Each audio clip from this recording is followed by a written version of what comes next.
May mga tanong kayo? Anyari ba talaga, Nay?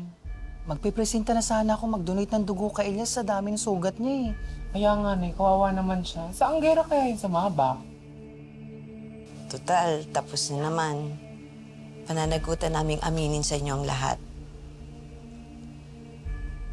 Totoo,